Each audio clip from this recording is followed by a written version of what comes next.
समय था जब सरकारी स्कूलों को सिर्फ नाम भर की पढ़ाई के लिए जाना जाता था।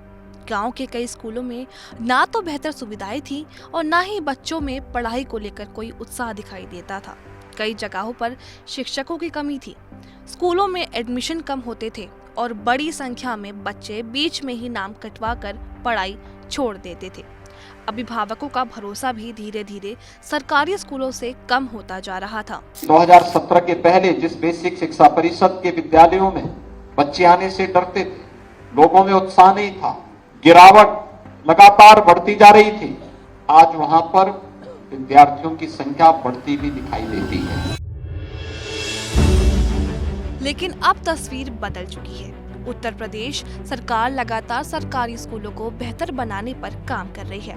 गांव के स्कूलों में अब सिर्फ पढ़ाई ही नहीं बल्कि स्मार्ट एजुकेशन, स्वास्थ्य सुविधाएं, सुरक्षा जागरूकता और बच्चों के ऑल राउंड डेवलपमेंट पर भी खास ध्यान दिया जा रहा है। इन 6 वर्षों में लगभग 55 से 60 लाख बच्चे अतिरिक्त बेसिक शिक्षा परिषद के विद्यालयों में अतिरिक्त आए हैं। इतने नए बच्चों का नामांकन हुआ है, यानी जो लगभग 1,30,00,000 से 34 लाख तक के बच्चे बेसिक शिक्षा परिषद से जुड़े हुए पहली से 8वीं तक की क्लासेस में पढ़ते थे, आज उनकी संख्या बढ़ करके 1,91,00,000 को पार कर चुकी है।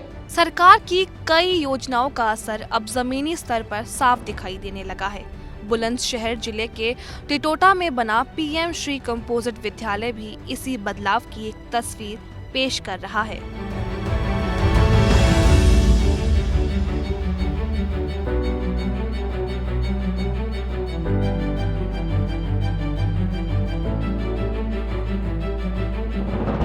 ग्रामीण क्षेत्र में बने इस पीएम श्री स्कूल में पिछले कुछ सालों में शिक्षा व्यवस्था में बड़ा बदलाव देखने को मिला है। यहाँ बच्चों को आधुनिक तकनीक के जरिए पढ़ाया जा रहा है। Computer lab, smart classes, library, LBD lab हमारे यहाँ है, लर्निंग बाय डूइंग लैब, और इसके साथ साथ गवर्नमेंट ने बच्चों के जो पाठ्यक्रम है उसमें भी बदलाव किया है। इस स्कूल में हुए बदलाव जमीनी स्तर पर दिखाई देने लगे हैं। अभिभावकों का कहना है कि सरकार के प्रयासों और योजनाओं का फायदा अब सीधे बच्चों तक पहुंच रहा है। गवर्नमेंट हमारे स्कूल के लिए नहीं, सभी स्कूलों के लिए समान रूप से अच्छा प्रयास कर रही है कि हमारे स्कूलों में बच्चे आगे बढ़ें। स्कूल में सिर्फ पढ़ाई ही नहीं बल्कि बच्चों की जागरूकता और सुरक्षा पर भी लगातार काम किया जा रहा है। मिशन शक्ति कार्यक्रम के तहत छात्राओं को महिला सुरक्षा, आत्मरक्षा और जागरूकता से जुड़ी जानकारियां दी जाती हैं। बहुत सारे कार्यक्रम भी हमारे यहाँ संचालित होते रहते हैं। जैसे अभी एक कार्यक्रम आया था जिसमें बच्चों को विजिट कराई गई थी एक मिशन शक्ति कार्यक्रम के अंतर्गत, तो हमने इनको मिशन शक्ति केंद्र जो हमारा थाना जहांगीराबाद है वहाँ पर विजिट कराया था, तो बच्चे वहाँ मिले थे, उनसे सीखा था उन्होंने। मिशन शक्ति अभियान किस तरह छात्राओं को उनकी सुरक्षा के बारे में जागरूक कर रहा है, किस तरह बेटियां आने वाले कल के लिए तैयार हो रही हैं, इसका सबूत खुद बेटियां दे रही हैं। मिशन शक्ति के अंतर्गत गुड टच, बैड टच के बारे में बताती हैं मैम हमें कि गुड टच वो होता है जो हमें अच्छा स्पर्श हो, और बैड टच होता है जो हमें कुछ गंदा महसूस हो, बुरा स्पर्श हो। सरकार की ओर से बच्चों के स्वास्थ्य पर भी विशेष ध्यान दिया जा रहा है। साल में 2 बार बच्चों का हेल्थ चेकअप भी कराया जाता है और साथ में बच्चों की आंखों की जांच भी स्कूल में की जाती है। स्वास्थ्य से जुड़ी हुई एक तो हमारे यहाँ पे आयरन की और उसकी जो टैबलेट्स होती हैं, आयरन और डिवॉर्मिंग जो टैबलेट होती हैं वो खिलाई जाती हैं बच्चों को, और जो लड़कियां हैं उनके लिए सैनिटरी नैपकिन्स की भी सुविधा है स्कूल में। मिड डे मील योजना के तहत बच्चों को स्कूल में ही पौष्टिक और गर्म खाना भी दिया जाता है। मिड डे मील भी जो सरकारी योजना MDM वाली चल रही है उसके अंतर्गत भी बच्चों को बिल्कुल एकदम पौष्टिक और गर्मा गर्म भोजन जो है वो विद्यालय में उपलब्ध कराया जाता है, जिससे उनके और उसमें हफ्ते में 1 बार फल, दूध, ये भी सुविधाएं बच्चों को दी जा रही है गवर्नमेंट स्कूल्स में। इस स्कूल में NMMS परीक्षा की तैयारी कक्षा 6 से ही शुरू करा दी जाती है।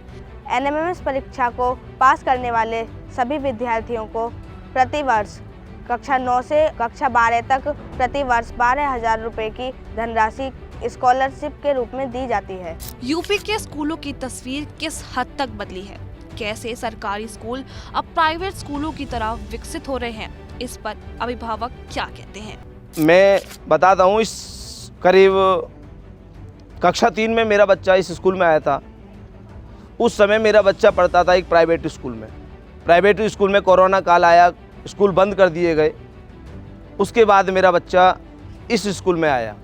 इस स्कूल में आने के बाद में मेरा बच्चा दिन दिन आगे बढ़ता रहा और आज इस विद्यालय की जो भी हमारी स्टाफ है उनकी वजह से मानता हूँ मैं। बच्चे में तो मैं नहीं कह सकता कि बच्चे में इतना अच्छा टैलेंट हो सकता है, इतना अधिक टैलेंट हो सकता है।